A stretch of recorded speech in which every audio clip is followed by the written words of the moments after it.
It's that time. It's weather for Weather Geeks time on this Thursday. We've got a lot to talk about again today as we remain in this unbelievable pattern for February, particularly. This would be bad enough if it were the middle of January, but now we're heading into the last 10 days of February, and the weather pattern is just brutal. These are temperatures just before 2 p.m. We've rocketed all the way up to 4 in Youngstown, 3 in Newcastle, 6 at Akron-Fulton Airport, 5 Akron-Canton. Up at Hopkins Airport in Cleveland, it is 4 degrees this afternoon. Just look how extensive this cold is. It covers the entire eastern half of the country, and even down in the southeast. Well, it's not as cold as it is here. It's only 23 in Atlanta. Orlando, 49 degrees here early in the afternoon. They're wearing heavy winter jackets, scarves, and the whole 9 yards down in Florida because they are simply not used to that kind of cold, of course. And it's still well below zero up in Canada this afternoon. This kind of cold is having a lot of impacts on any number of things, but one thing for sure, the ice cover on the Great Lakes is approaching record territory now. We're up to 85% coverage when you factor in all the lakes. And really, Lake Michigan's kind of the last of the Mohicans here with a fair amount of open water. Even Lake Huron is mostly ice covered, and Lake Ontario, which is very deep, only has some open water in the middle. The rest of it is ice covered, and of course Lake Erie is frozen like a rock because of how bad the winter's been over the last 6 weeks or so. Really, the pattern flipped right around the very end of December into the first of the year. December overall was, of course, pretty mild. Well, I showed you the temperatures. Let's bring up the wind chills just for fun, because those are some ugly numbers as well. Let's see here. Wind chill just before 2 o'clock. 12 degrees Youngstown, 15 Newcastle, below zero, I should say. 14 below Akron-Canton, 16 below up in Cleveland. And the mantra is the same as far as the cold and the wind go through tonight and tomorrow. Wind chills tonight get down to 25 below, even though there's not going to be much wind. Actual temperatures tonight, mid-teens, officially at the Youngstown Warren Airport, maybe 13, 14 below. But just like Monday morning, there's going to be nooks and crannies out there. The colder spots out in the countryside in particular, I can see 20, 23, 24 below zero. There's a spot up in Ashtabula County, what is it called again? Roaming Shores, I believe.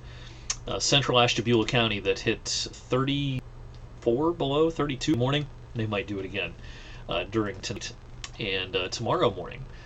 Just a few other little stats and figures here because, again, this is a pretty remarkable outbreak.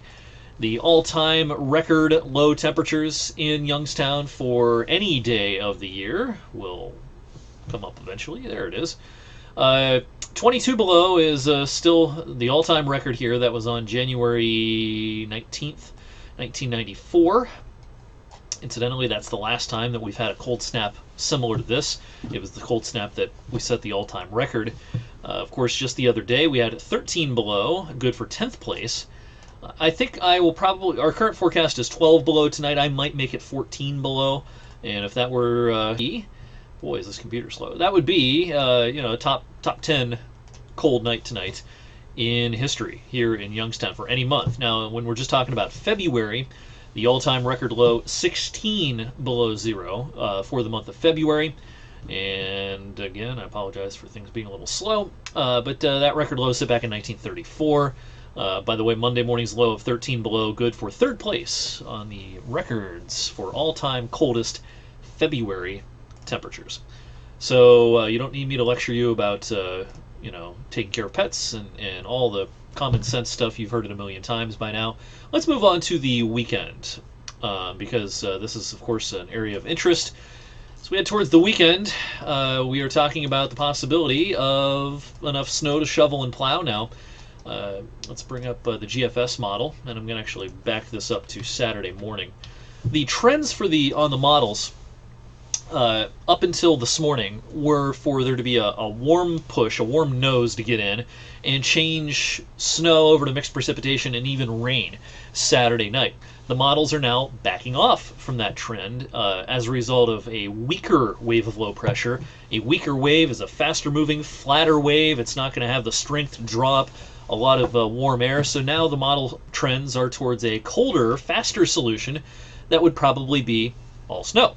So here's the GFS for for Saturday morning, any snow falling at this point is more than likely pretty light. I think the roads generally should be okay Saturday morning, with the exception of maybe side streets and that sort of thing, sidewalks, parking lots.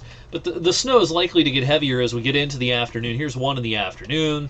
Here's at 4 in the afternoon. This is probably the worst, getting into the worst part of the day for travel conditions throughout northern Ohio and into western Pennsylvania. Notice the rain is down along the Ohio River, but it's not going to get, it looks like, much farther north than I-70 if the current model trends are to be believed. Notice just how, kind of weak this area of low pressure is. There's not a closed contour or two here with, surrounding the low. It's just kind of an open wave almost. And so that's going to have a hard time dragging in enough warm air to see a changeover.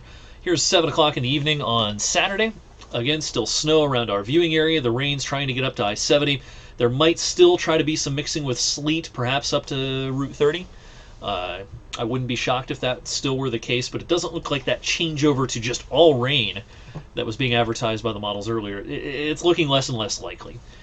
Here we go at 10 p.m. Saturday evening. Now, this is probably the point in which we'll be closest to the milder air. So, again, especially Route 30 on south, I would not be surprised if we had some sleet trying to mix in, and maybe even the rain tries to get up closer to the bottom part of our viewing area down towards East Liverpool. Not certain of that yet. These are questions that don't have a lot of concrete answers just yet. And then as we go into the middle of the night, Saturday night, everything's pulling away.